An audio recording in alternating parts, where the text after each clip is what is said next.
Hello friends, എല്ലാവർക്കും നമ്മൾ പുതിയൊരു വ്ളോഗിലേക്ക് വീണ്ടും സ്വാഗതം. അപ്പോൾ ഐശ്വര്യപൂർണ്ണമായിട്ടുള്ള ഒരു വിഷു തന്നെ ആകട്ടെ എല്ലാവർക്കും എന്ന് ആശംസിച്ചുകൊണ്ട് നമുക്കിന്നത്തെ വ്ളോഗ് സ്റ്റാർട്ട് ചെയ്യാം.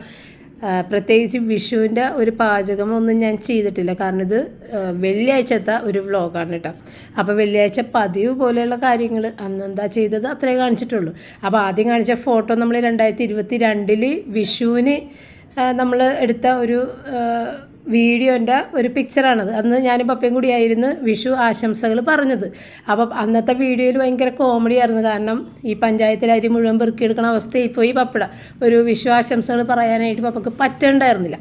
കാരണം പപ്പ അങ്ങനെ വീഡിയോൻ്റെ മുമ്പിൽ വന്നിട്ട് അങ്ങനെ സംസാരിക്കാറില്ല. അതുകൊണ്ട് തന്നെയും പിന്നീട് പപ്പനെ വെച്ചിട്ട് ഞാനൊരു വീഡിയോ ഒന്നും ചെയ്തിട്ടില്ല. വിഷുവിന് അങ്ങനെ കാര്യമായിട്ട് ഞാനൊരു വീഡിയോ സാധാരണ അങ്ങനെ ചെയ്യാറില്ല. എന്തെങ്കിലും ഒരു പാചകം ചിലപ്പോൾ ചെയ്യും, അത്രയൊക്കെ ഉള്ളു. കണിക്കൊന്നയൊക്കെ വെച്ചിട്ട് നമ്മൾ വീഡിയോ ചെയ്യാറുണ്ട്. പപ്പ എനിക്ക് കണിക്കൊന്നയൊക്കെ ഇവിടെ നിന്നെങ്കിലുമൊക്കെ ഒപ്പിച്ചൊക്കെ തരാറുണ്ട്. പക്ഷേ ഇത്തവണ നമുക്ക് പള്ളിയിൽ പോക്കോ അങ്ങനെയുള്ള കാര്യങ്ങളൊക്കെ ഉള്ളതുകൊണ്ട് തന്നെ കൂടുതൽ ഒരുക്കങ്ങളൊന്നും നടത്തിയിട്ടുണ്ടായിരുന്നില്ല കേട്ടോ. എപ്പോഴും നമുക്ക് ദുഃഖാഴ്ച തന്നെ ആയിരിക്കുമല്ല ഈ ഒരു വിഷു വരണത്. അപ്പോൾ ഇന്നത്തെ നമ്മുടെ ഫ്രൈഡേ വ്ളോഗിൽ ആദ്യം നമ്മൾ പാലപ്പം ഉണ്ടാക്കണതേ ഇൻസ്റ്റൻറ്റ് പൊടി ചേർത്തിട്ടുള്ള. അപ്പോൾ അതിന് നമ്മളൊരു ഇത്തിരി ചോറും, അതായത് ഒരു കപ്പിന് 1 ടേബിൾ സ്പൂൺ റൈസ് വെന്ത ചോറ്, ഇത്തിരി വെളിച്ചെണ്ണയും 1 ടീസ്പൂൺ പഞ്ചസാരയും 1/4 ടീസ്പൂൺ ഉപ്പും, പിന്നെ അതിനകത്തേക്ക് അത്യാവശ്യം നേരിയ ചൂടുള്ള വെള്ളം, തണുത്ത വെള്ളം ഒഴിക്കരുത്, പിന്നെ ഈസ്റ്റ്, ഇത്രയും ഇട്ടിട്ട് നന്നായിട്ട് ബ്ലെൻഡ് ചെയ്ത് ഒഴിച്ച് വെക്കുക. 1 മണിക്കൂറിനുള്ളിൽ തന്നെ പൊങ്ങി വരും. അപ്പോൾ ഞാൻ ഏകദേശം 3 കപ്പ് പൊടിക്കാൻ ഉണ്ടാക്കണത് കേട്ടോ. അപ്പോൾ ഇന്നലത്തെ പുട്ട് ബാക്കി ഇരിക്കുന്നുണ്ട്, കാരണം റോജർ വന്ന ദിവസമായിരുന്നല്ല വ്യാഴാഴ്ച. അപ്പോൾ അന്ന് റോജർ ഒരുപാട് ലേറ്റായിട്ടാണ് വന്നത്. അതുകൊണ്ട് പുട്ട് അവൻ്റെ ആരും കഴിച്ചിട്ടുണ്ടാകും, അവന് വേണ്ടി വെച്ചിരുന്നത് അവിടെ തന്നെ ഇരുന്നു. അപ്പോൾ അത് ഞാൻ എടുത്തിട്ട് ഫ്രിഡ്ജിൽ വെച്ചിട്ടുണ്ട്. അപ്പോൾ പപ്പക്ക് വെള്ളയപ്പത്തിനേക്കാളും ഇഷ്ടം പുട്ടാണ്. പപ്പക്ക് പുട്ടും കടലക്കറിയും കൊടുക്കുക, കാരണം തലേദിവസം കടലക്കറി അങ്ങനെ തന്നെയുണ്ട്. അപ്പോൾ എനിക്കിന്ന് വെള്ളയപ്പം മാത്രം ഉണ്ടാക്കിയാൽ മതി, അപ്പോൾ വലിയ പണിയില്ല. പിന്നെ എന്നുണ്ടെങ്കിൽ പിറ്റേ ദിവസം ശനിയാഴ്ച നമുക്ക് കൊഴുക്കട്ട ശനിയാണ്. അപ്പോൾ അന്ന് കൊഴുക്കട്ട ഉണ്ടാക്കണം. അന്ന് തന്നെയാണ് ഞങ്ങൾക്ക് കുമ്പസാരം ഉള്ളത്. അപ്പോൾ കുമ്പസാരത്തിൻ്റെ കാര്യം കുറേ പേര് കഴിഞ്ഞ ദിവസത്തെ വീഡിയോയിൽ ഞാനിങ്ങനെ വീട്ടിൽ വന്ന് കുമ്പസാരിപ്പിക്കുമെന്ന് പറഞ്ഞു കഴിഞ്ഞപ്പോഴത്തേക്കും അതെന്താ ഞങ്ങൾക്കൊന്നും അങ്ങനെയല്ല, രോഗികളെ മാത്രമേ അങ്ങനെ വന്നിട്ട് കുമ്പസാരിപ്പിക്കുള്ളൂ എന്ന് പറഞ്ഞിട്ടുണ്ടായിരുന്നു. അപ്പോൾ ഇവിടെ എന്താ വെച്ച് കഴിഞ്ഞാൽ നമ്മൾക്ക് 35 യൂണിറ്റാണ് നമ്മളുടെ ഇടവകയ്ക്ക് ഉള്ളത്. അപ്പോൾ ഈ 35 യൂണിറ്റിലേക്കും ഓരോ അച്ഛന്മാരെ അങ്ങോട്ട് വിടണേണ്. അതായത് ഒരു 20 വീടൊക്കെയാണ് ഓരോ യൂണിറ്റുമായിട്ട് ഉള്ളത് കേട്ടോ. അപ്പോൾ ആ 20 വീട്ടിലേക്ക് ഒരു അച്ഛനെയാണ് വിടുന്നത്. അപ്പോൾ ആ അച്ഛൻ നമ്മളുടെ ആ ഒരു വീട്ടിൽ ഒരു സൗകര്യപ്പെട്ടൊരു വീട്ടിലിരിക്കും. അവിടേക്ക് നമ്മൾ അയൽവാസികൾ തൊട്ടടുത്തടുത്ത് താമസിക്കുന്നവരല്ലേ, അങ്ങോട്ട് ചെന്നിട്ട് കുമ്പസാരിക്കുക, അത്രയേ ഉള്ളൂ. പള്ളിയിൽ പോയി നമ്മൾ ക്യൂ നിൽക്കേണ്ട, പള്ളി വരെ യാത്ര ചെയ്യേണ്ട, അങ്ങനത്തെ ഒരു ബുദ്ധിമുട്ടും ഇല്ല. ഓരോ യൂണിറ്റിനും ഓരോ അച്ഛന്മാരെ അങ്ങോട്ട് തന്നിട്ടുണ്ട്. അപ്പോൾ അവർ ഒരു 3 മണി മുതൽ 8 മണി വരെ, അല്ലെങ്കിൽ 2 മണി മുതൽ 7 മണി വരെ അങ്ങനെ ഒരു സമയം നമുക്ക് തന്നിട്ടുണ്ട്. ആ സമയത്ത് നമ്മൾ ചെന്നിട്ട് കുമ്പസാരിക്കുക പോരുക. ഞങ്ങൾ എല്ലാവരും കുമ്പസാരിച്ച് അങ്ങനെ നമുക്ക് പള്ളിയിൽ ചെന്നിട്ട് ചില സമയങ്ങളിൽ ഒരുപാട് നേരം ക്യൂ നിൽക്കേണ്ടിയൊക്കെ വരും. അപ്പോൾ ഇവിടെ അങ്ങനെയുള്ള ഒരു ബുദ്ധിമുട്ടുമില്ല, വളരെ കുറച്ച് ആളുകളല്ലേ ഉള്ളൂ. അപ്പോൾ ആ കുറച്ച് ആളുകൾക്ക് ഒരു അച്ഛനെന്നുള്ള കണക്കിന് അങ്ങനെ വീട്ടിൽ വന്നിട്ട് കുമ്പസാരിപ്പിക്കും. അപ്പോൾ നമ്മുടെ എടവപ്പള്ളി എന്ന് പറഞ്ഞത് സെയിൻറ്റ് പീറ്റർ ആൻഡ് പോൾ ചർച്ചാണ്. അത് അമരാവതി പള്ളി എന്നാണ് എല്ലാവരും പറയാറ്, അമരാവതി പള്ളി എന്നേ പറയുള്ളൂ. പള്ളിയുടെ പേര് ഈ saint Peter and Paul church എന്നാണ്. അപ്പോൾ അതാണ് നമ്മളുടെ ഇടവക. പക്ഷെ നമ്മൾ മിക്കവാറും ബസിലിക്ക പള്ളിയിലാണ് സാധാരണ പോകാറ്, കാരണം കുറച്ച് സൗകര്യമൊക്കെ കൂടുതലുള്ളത് ബസിലിക്ക പള്ളിയിലായതുകൊണ്ട് നമുക്ക് വണ്ടി വർക്ക് ചെയ്യാനൊക്കെ ഒരു ഈസിയാണ്. അവിടെ ഒരുപാട് സ്പേസ് ഉണ്ട്. അപ്പോൾ അങ്ങനെയൊക്കെ എല്ലാം കൊണ്ടും ഒരു സൗകര്യം ഉള്ളതുകൊണ്ടാണ് നമ്മൾ അങ്ങോട്ട് പോകണത് കേട്ടോ. അപ്പോൾ നമ്മുടെ പള്ളി ഇതാണ്, അമരാവതി പള്ളിയാണ്. അമരാവതി എന്ന് പറഞ്ഞു കഴിഞ്ഞാൽ സ്ഥലത്തിൻ്റെ പേരാണ്. അപ്പോൾ അങ്ങനെ അപ്പോൾ അതേ പപ്പക്കുള്ള പുട്ടുംകടലയും കറിയൊക്കെ ഞാനെടുത്ത് വെച്ചിട്ടുണ്ട്. പിന്നെ ഇത് എല്ലാവരും കഴിക്കാൻ എഴുന്നേറ്റൊന്നും വന്നിട്ടൊന്നുമില്ല, നമ്മളിത് ഉണ്ടാക്കാനും തുടങ്ങിയിട്ടില്ല. അപ്പോൾ പപ്പക്കാണല്ലോ നമ്മൾ ആദ്യം വിളമ്പിയിട്ട് വെക്കണത്. അപ്പോൾ കുറച്ചായിട്ട് അങ്ങനെ ഉണ്ടാക്കി ഞാനും റിച്ചാർഡും കഴിച്ച്, റിച്ചാർഡിന് വാരിയൊക്കെ കൊടുത്തതാണ് കേട്ടോ. അത് അതിൻ്റെ ബാക്കിയൊക്കെ ഇരിക്കണത് ഞാനും കഴിച്ച്. റോജറിന് ഇത്തിരി എടുത്ത് മൂടിയോടെ വെച്ചതാണ്. വേണമെന്നുണ്ടെങ്കിൽ റോജർ അങ്ങനെ 2-3 കൂടുതൽ കഴിക്കില്ല, അതുകൊണ്ട് ഞാൻ 3 മാത്രം വെച്ചതാണ്.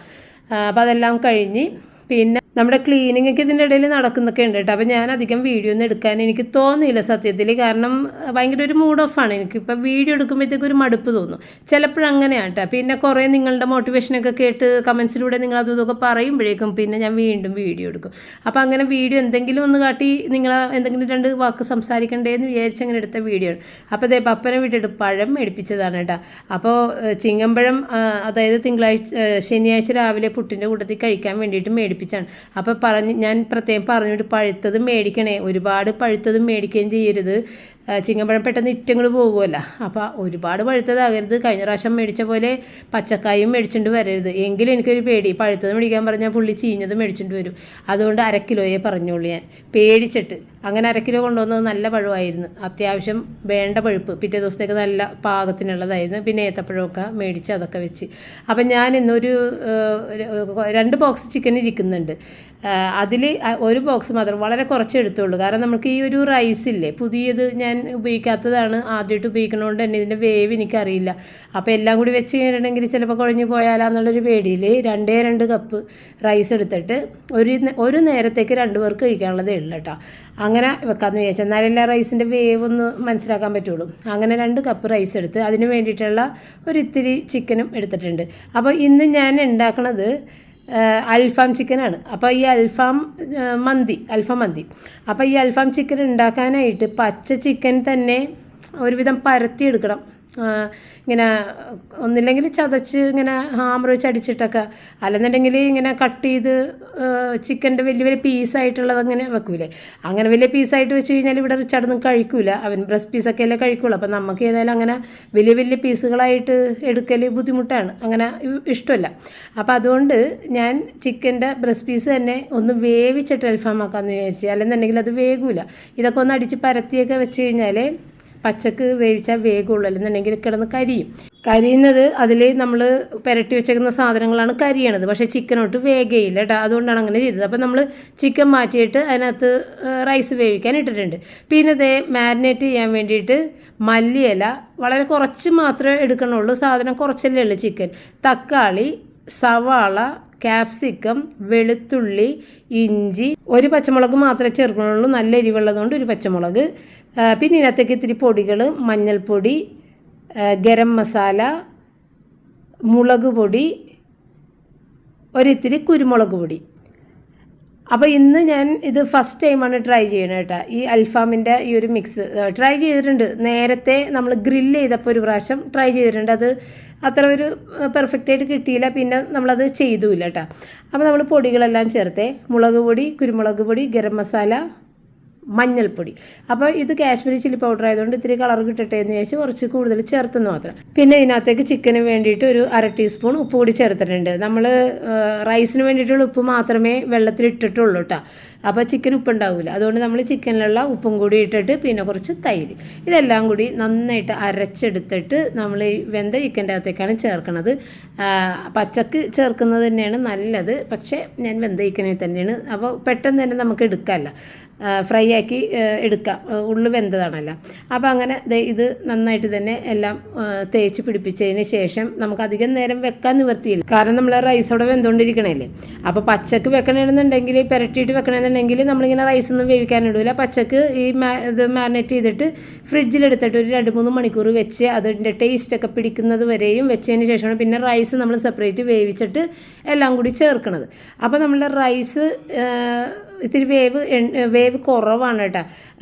കുറച്ച് നേരം നമ്മൾ മറ്റ് റൈസിൻ്റെ കണക്കിന് വെള്ളം വെച്ചിട്ട് ഇത് പെട്ടെന്ന് തന്നെ വെന്തിട്ടുണ്ടായിരുന്നു. അപ്പോൾ ആ ഒരു പേടി എനിക്ക് ഉണ്ടായിരുന്നുകൊണ്ടാണ് ഞാൻ കുറച്ച് മാത്രം വെച്ചത്. അപ്പോൾ അത് പെട്ടെന്ന് തന്നെ നമുക്ക് നോക്കിയെടുക്കാമല്ലോ. അങ്ങനെ ഏതായാലും അതവിടെ ഓഫ് ചെയ്ത് വെച്ചിട്ടാണ് വേഗം തന്നെ. നമ്മൾ സാധാരണ വെക്കുന്ന അതേപോലെ വെച്ച് കഴിഞ്ഞാൽ അത്രയും നേരം കൊണ്ട് അത് വെന്തലിഞ്ഞു പോയേനെ. അപ്പോൾ ഞാൻ നോക്കി നിൽക്കണമായിരുന്നു. അപ്പോൾ അത് പെർഫെക്റ്റായിട്ട് തന്നെ കിട്ടിയിട്ടുണ്ട്. പക്ഷേ അത് തീ കൂട്ടി വെച്ച് ഞാൻ പെട്ടെന്ന് വെള്ളം വലിയാൻ വേണ്ടിയിട്ട്. അപ്പോൾ അങ്ങനെ നല്ല നീളമുള്ള റൈസാണ്. നീളമുള്ള റൈസ് ഇവിടെ സാധാരണ മേടിക്കാറില്ല. അങ്ങനെ നീളമുള്ള റൈസ് മേടിച്ചതാണ്. വിലയും കൂടുതലാണ്. നമ്മൾ എപ്പോഴും ബിരിയാണി എല്ലാം ഉണ്ടാക്കണമല്ലേ, നമുക്കത് അത്ര ഒരു ബഡ്ജറ്റ് ഫ്രണ്ട്ലി അല്ല. എല്ലാം നിങ്ങൾ കാണുന്നതല്ലേ, മിക്ക ദിവസങ്ങളിലും ഇവിടെ എന്തെങ്കിലും തരത്തിൽ ഒരു ചിക്കൻ മന്തിയ, എന്തെങ്കിലും ഒരു ബിരിയാണി, ഒരു ഗീ റൈസ് എന്തെങ്കിലുമൊക്കെ ഉണ്ടാക്കണില്ലേ. അപ്പോൾ അങ്ങനെ എല്ലാ ദിവസമൊക്കെ നമ്മൾ ഉണ്ടാക്കുമ്പോൾ ഇതുപോലെ വില കൂടിയ റൈസൊക്കെ വെച്ചിട്ട് നമുക്ക് പറ്റൂല. അപ്പോൾ അതുകൊണ്ടാണ് നമ്മൾ കുറഞ്ഞ ഒരു 70 രൂപയൊക്കെ വരണ ഒരു റൈസ് മേടിക്കണം. അല്ലാതെ ഇപ്പം ഞാൻ മേടിച്ചതിന് 160 രൂപയാണ് കേട്ടോ. അപ്പോൾ അങ്ങനെ ആ റൈസിൻ്റെ അകത്ത് 2-3 പച്ചമുളക് കുത്തിയിട്ട് അവിടെ മാറ്റി ഞാൻ ഓഫ് ചെയ്ത് തുറന്ന് വെച്ചിട്ടുണ്ടായിരുന്നു. ഇനി ഇരുന്ന് കൂടുതൽ വേഗണ്ടെന്ന് വിചാരിച്ചിട്ട്. എന്നിട്ട് ആ ചിക്കൻ നന്നായിട്ട് ഫ്രൈ ചെയ്തെടുത്തിട്ട് അതിനകത്ത് ആ എണ്ണ കുറവായി പോയിട്ടാ. എണ്ണ നന്നായിട്ട് ഒഴിച്ചിട്ടുണ്ട്, പക്ഷേ ഇതിൽ കൂടുതൽ എണ്ണ ഒഴിക്കണം. നമ്മളുടെ ആ ഒരു മാരിനേഷന് എണ്ണ പെട്ടെന്ന് ഇങ്ങനെ വലിഞ്ഞു പോകുന്ന ടൈപ്പാണ്. അപ്പോൾ എണ്ണ വളരെ കുറച്ച് കാണുന്നുള്ളൂ. അതിന് നമ്മൾ അത്യാവശ്യം ഒഴിച്ചിട്ടുണ്ടെങ്കിലും വളരെ കുറച്ച് കാണുന്നുള്ളൂ. അങ്ങനെ അതെല്ലാം വടിച്ച് അതിൻ്റെ മീതിലേക്കൊക്കെ ഇട്ട് നമ്മൾ കോള് കത്തിച്ചവിടെ വെച്ചിട്ടുണ്ടായിരുന്നു. അതും എടുത്ത് വെച്ച് ഇത്തിരി ഓയിൽ ഒഴിച്ചിട്ട് അതവിടെ മൂടി വെച്ചിട്ടാണ്. അപ്പോൾ ഒറ്റ നേരത്തേക്ക് ഉള്ള കേട്ടോ, 2 ആൾക്ക് അത്രേ ഉണ്ടാവുള്ളൂ. അപ്പോൾ എനിക്കും പപ്പക്കും മീൻ കറിയും ചോറും ഒക്കെ ഉള്ളതുകൊണ്ട് കുഴപ്പമില്ല. അങ്ങനെ ഏതായാലും ആ ഒരു പണി കഴിഞ്ഞ്. അപ്പോൾ എനിക്കാണെന്നുണ്ടെങ്കിൽ വേറൊരു സംശയമുള്ളത്, ഇത് റിച്ചാൻ ഇഷ്ടപ്പെടുമോ, അൽഫാം ടൈപ്പ് വെച്ച് കഴിഞ്ഞാൽ ഇഷ്ടപ്പെടുമോ? അവൻ്റെ കാര്യം അങ്ങനെയാണല്ലോ, ചെറിയൊരു ചേഞ്ച് ഉണ്ടെങ്കിൽ അയ്യോ ഇത് കൊള്ളൂല എന്ന് പറയും. അപ്പോൾ അതും ഒരു സംശയമുണ്ട്. അതുകൊണ്ടൊക്കെ കൂടിയാണ് അധികം ചിക്കൻ എടുക്കാതിരുന്നത് കേട്ടോ. അപ്പോൾ അങ്ങനെ അത് കഴിഞ്ഞിട്ട് പിന്നെ ഒരു മയണൈസും ഒരു അറബിക് സാലഡും ഒക്കെ അത് ചെയ്ത് വെച്ച്. അറബിക് സാലഡിൽ തക്കാളി, പച്ചമുളക്, വെളുത്തുള്ളി, ചെറിയ ജീരകത്തിൻ്റെ പൊടി, ഉപ്പ്, ഇത്രയും ചേർത്തിട്ടാണ് അറബിക് സാലഡ്. ഇതിൻ്റെ അകത്തേക്ക് നമ്മൾ ഓയിലും മുട്ടയും ഇത്തിരി കുരുമുളക് പൊടിയും ഉപ്പും വെളുത്തുള്ളിയും ഇത്തിരി വിനാഗിരിയും കൂടി ചേർത്തിട്ടാണ് അത് മയണൈസ് അടിച്ചെടുക്കണത്. ശരിക്കും ഇന്ന് ഇപ്പം വിഷു ദിവസമായതുകൊണ്ട് തന്നെ എനിക്ക് വീഡിയോ ഇടാനായിട്ട് വലിയ താല്പര്യമുള്ളതിന്. എല്ലാവരും വിഷു ആഘോഷവും തിരക്കും, എല്ലാവരും ഒരു ഹോളിഡേ മൂഡിലുള്ള ഒരു സമയമല്ലേ. അപ്പോൾ പിന്നെ വീഡിയോ ഇട്ട് നിങ്ങളെ ശല്യം ചെയ്യണ്ട എന്ന് ഞാൻ വിചാരിച്ചു. പക്ഷേ ഒരു ആഘോഷങ്ങളും ഇല്ലാതെയും കുറേ പേര് ഇരിക്കുന്നുണ്ട് എൻ്റെ സബ്സ്ക്രൈബേഴ്സ്, അതും എനിക്കറിയാം. അപ്പോൾ അവർക്ക് വേണ്ടിയിട്ട് ഞാൻ സാരില്ല വീഡിയോ ഇടാം. അവർ കാത്തിരിക്കുന്നുണ്ടാവും. കാരണം 2 ദിവസവും ഞാൻ വീഡിയോ ഇട്ടിട്ടുണ്ടായിരുന്നില്ല. അപ്പോൾ ഏതായാലും അവർക്ക് വേണ്ടിയിട്ട് ഇന്നൊരു വീഡിയോ ഇടാം. വ്യൂസ് കുറവാണെങ്കിലും കുഴപ്പമില്ല. അങ്ങനെ ഒന്നും ചെയ്യാതെ വെറുതെ ഇരിക്കുന്നവർ കാണട്ടെ എന്ന് വിചാരിച്ച് മാത്രം ഇട്ടതാണ് കേട്ടോ. അപ്പോൾ ഒരുപാട് പേര് എന്നെ 2 ദിവസം കണ്ടില്ലെങ്കിൽ കയറി കമൻസിലൂടെ ചോദിക്കുന്നുണ്ട് കേട്ടോ, കണ്ടില്ലല്ല. പേര് പറഞ്ഞാൽ തീരുവില്ല, അത്രയും ആളുകൾ ചോദിക്കുന്നുണ്ട്. ഇന്നലെയും കയറി ചോദിച്ചിട്ടുണ്ട് എന്താ കാണാത്തതെന്നുള്ളത്. അപ്പം ഞാനാണെങ്കിൽ ഇന്ന് തിങ്കളാഴ്ച വിഷു ആണെന്നുള്ള കാര്യം സത്യത്തിലും മറന്നുപോയി. അല്ലെന്നുണ്ടെങ്കിൽ ഞാൻ തിങ്കളാഴ്ചയും വരൂല, ശനി ഞായർ തിങ്കൾ കഴിഞ്ഞ് ചൊവ്വാഴ്ച കാണാം എന്ന് പറഞ്ഞു പോയേനെ. പക്ഷെ പിന്നെ നമ്മൾക്ക് ഈ ഹോളി വീക്കും വരണേല്ലേ. അപ്പോൾ അതൊക്കെ കൊണ്ട് പിന്നെ ഇനി അങ്ങോട്ട് ഇടാൻ പറ്റാതെ പോയാൽ എന്നൊരു സംശയവും എനിക്ക് തോന്നി. അതുകൊണ്ടാണ് ഇന്ന് ഞാൻ വീഡിയോ ഇട്ടത് കേട്ടോ. അപ്പോൾ റൈസ് കുറേ അധികം നേരം കഴിഞ്ഞിട്ടുണ്ട്. ഞാൻ രാവിലെ തന്നെ ഉണ്ടാക്കിയിട്ടുണ്ടായിരുന്നു. അതുകൊണ്ട് ഇരുന്നിട്ട് അത് ഉറച്ചു പോയിട്ടുണ്ടായിരുന്നു. എങ്കിലും കുത്തി ഇളക്കി അടിയിൽ നിന്നൊക്കെ പൊക്കിയെടുത്ത് റിച്ചാനൊക്കെ കൊടുത്തിട്ടുണ്ട്. അൽഫാം മന്തി എങ്ങനെയുണ്ടെന്ന് പറ. അൽഫാം മന്തിയ പേരെന്തെങ്കിലും ഇട്ടോ? അതിൻ്റെ അർത്ഥം കേൾക്കണ എല്ലാവർക്കും ചിലപ്പോൾ മനസ്സിലായെന്ന് വരില്ല. ഇഷ്ടപ്പെട്ടെങ്കിൽ സമാധാനം. Thank you. ഈ റൈസ് വില കൂടിയ റൈസാണ്.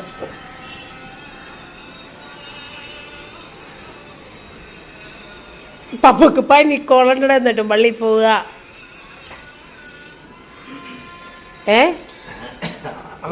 ആ തൊണ്ടക്ക് ഞാൻ ഇന്നലെ രാത്രി ഫ്ലാസ്കിൽ കാപ്പി ഇട്ട് തന്നിട്ട് ആ കാപ്പി കാലത്താട്ടാണ് കുടിച്ചതെന്ന് എനിക്ക് തോന്നുന്നത്.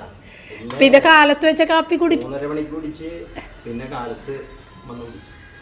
അത് തന്നെയാണ് പറഞ്ഞത്. കാരണം ഞാൻ രാവിലെ ഇട്ട് വെച്ച കാപ്പി പിന്നെ കുടിച്ചു കണ്ടില്ലേ, അതിപ്പോഴല്ലേ തീർത്തത്. ചുക്കും കുരുമുളക് ഇട്ട് വെക്കട്ടെ വരുമ്പോ കഴിക്കാൻ. ഓക്കെ.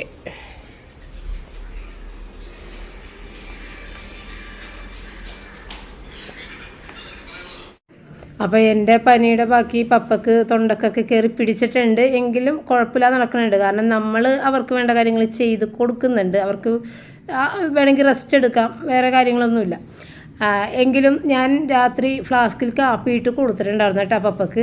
പപ്പനെ അങ്ങനെ നമ്മൾ എന്തെങ്കിലും വെള്ളം അങ്ങനെയൊക്കെ എടുത്ത് രാത്രി വെച്ച് കഴിഞ്ഞാൽ പപ്പ തൊടൂല. അതുകൊണ്ട് തന്നെ പപ്പക്ക് കുടിക്കാനുള്ള വെള്ളം പോലും നമ്മൾ വെക്കേണ്ട കാര്യമില്ല.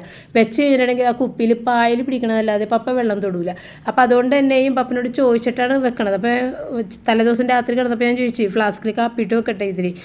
എന്നെ സംബന്ധിച്ച് എനിക്ക് ഇത്തിരി ചൂടുള്ള ആരെങ്കിലും തന്നാൽ നല്ല രീതിക്കായിരിക്കുള്ളൂ എനിക്ക് രാത്രി തോന്നണതേ. പക്ഷേ ആന്ന് പറഞ്ഞെങ്കിലും പക്ഷേ ആൾ കുടിച്ചിട്ടൊന്നും ഉണ്ടാകുന്നില്ല. എന്നിട്ട് 3:30 മണിക്ക് കുടിച്ചെന്നൊക്കെയാണ് പുള്ളി പറയണത്. ഏതായാലും കാലത്തിരുന്നത് കുടിക്കണത് ഞാൻ കണ്ടതാണ്. അങ്ങനെ വൈകുന്നേരത്തെ ചായ പപ്പട ചുക്കും കുരുമുളകും കാപ്പി എല്ലാം ഇട്ട് അപ്പോഴേക്കും ചായ തിളച്ചൊന്ന് പോയി. എങ്കിലും കുഴപ്പമില്ല, അധികം പോയില്ല. കാരണം ഈ പാത്രത്തിന് ഭയങ്കര ചൂടാണ്. അതുകൊണ്ട് തന്നെ നമ്മൾ ഓഫ് ചെയ്ത് കഴിഞ്ഞാലും അതിനകത്തുനിന്ന് പുറത്തേക്ക് ഒഴുകിപ്പോകും. കാരണം ആ ചൂടങ്ങനെ ഭയങ്കരമായിട്ട് നിൽക്കണമുണ്ട്. ഈ ട്രൈപ്ലൈ സ്റ്റെയിൻലെസ് സ്റ്റീലിന് അങ്ങനെ ഒരു പ്രശ്നമുണ്ട്. നമ്മൾ പെട്ടെന്ന് തന്നെ ഓഫ് ചെയ്തില്ലെന്നുണ്ടെങ്കിൽ ആ ചൂട് കൊണ്ട് നമ്മൾ ഓഫ് ചെയ്താൽ പോലും താഴേക്ക് ഒഴുകി വരും. അങ്ങനെ അങ്ങോട്ട് ഒഴുകിപ്പോയതാണ് സംഭവം. അങ്ങനെ അത് തുടച്ച് വൃത്തിയാക്കി അതും കഴിഞ്ഞ് എല്ലാവർക്കും ചായയൊക്കെ കൊടുത്ത് പപ്പക്ക് അവിടെ ചുക്കാപ്പിയൊക്കെ ഇട്ട് അതും മാറ്റി വെച്ച് പിന്നെ അടുത്ത പടി ഞാൻ 2 തേങ്ങ ചിരണ്ടി എടുത്തിട്ട് ശർക്കര ഉരുക്കാനിട്ടിട്ടുണ്ട്. അപ്പോൾ നമ്മുടെ ചായയുടെ പാത്രത്തിൽ തന്നെ കഴുകിയിട്ടാണ് ശർക്കര ഇട്ടേക്കുന്നത്. അത് ഈ പറഞ്ഞ പോലെ നല്ല ചൂടായിട്ടിരിക്കുന്നതുകൊണ്ടേ വേഗം അലിഞ്ഞ് കിട്ടുമേ. അപ്പോൾ അങ്ങനെ അത് ഒക്കെ ആക്കി പിന്നെ നമ്മൾ ഫ്രൈ പാൻ തന്നെ എടുത്ത്, കാരണം പെട്ടെന്ന് നമുക്ക് ആക്കിയെടുക്കാം. ഫ്രൈ പാൻ എന്ന് പറയുമ്പോൾ നല്ലതായിട്ട് തന്നെ വട്ടമുണ്ട്. അതിന് ഏറ്റവും വലിയൊരു ഫ്രൈ പാനാണ് ഞാൻ എടുത്തത്.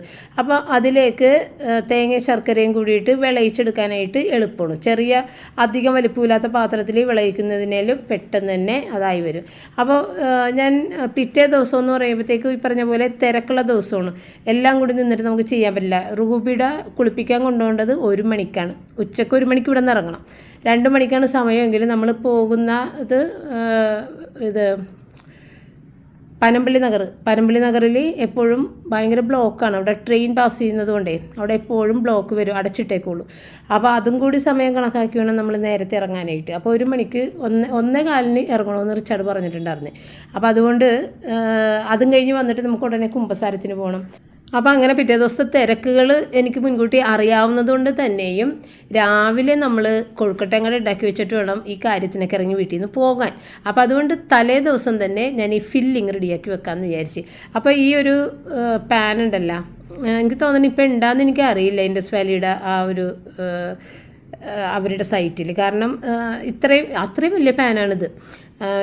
പെട്ടെന്ന് നമ്മളുടെ കാര്യങ്ങൾ നടക്കും. പെട്ടെന്ന് ഇത് ഇങ്ങനെ ഈ ഉരുളിയിലൊക്കെ ചെയ്യൂലേ അന്ന് പറഞ്ഞ പോലെ എനിക്ക് തോന്നും. കാരണം എനിക്ക് ഉരുളിയൊന്നുമില്ല. ഉരുളിയൊക്കെ ഉണ്ടെന്നുണ്ടെങ്കിൽ ഇത് വേഗം കാര്യം നടക്കും. പിന്നെ പരന്ന് നടക്കണല്ലേ ഉരുളി. എൻ്റെ കയ്യിൽ ഉരുളിയേ ഇല്ല. അപ്പോൾ എനിക്ക് ഈ ഫ്രൈ പാൻ എനിക്ക് ഭയങ്കര ഇഷ്ടം. ഉരുളി പോലെ നമുക്ക് ഉപയോഗിക്കാം, അത്രയും നല്ല വലുതുമാണ്. അപ്പോൾ അങ്ങനെ ഞാൻ അതിനകത്തേക്ക് ഇപ്പോൾ ഫില്ലിങ്ങിന് വേണ്ടിയിട്ടുള്ള ശർക്കരപ്പാനി ഒഴിച്ച് ബാക്കി ശർക്കരപ്പാനി ഇവിടെ അരിച്ച് മാറ്റി വെച്ചിട്ടുണ്ട്. ഈ ശർക്കരപ്പാനി വെച്ചേക്കണത് നമുക്ക് ഇനി വ്യാഴാഴ്ച അപ്പവും പാലും ഉണ്ടാക്കണ്ടേ.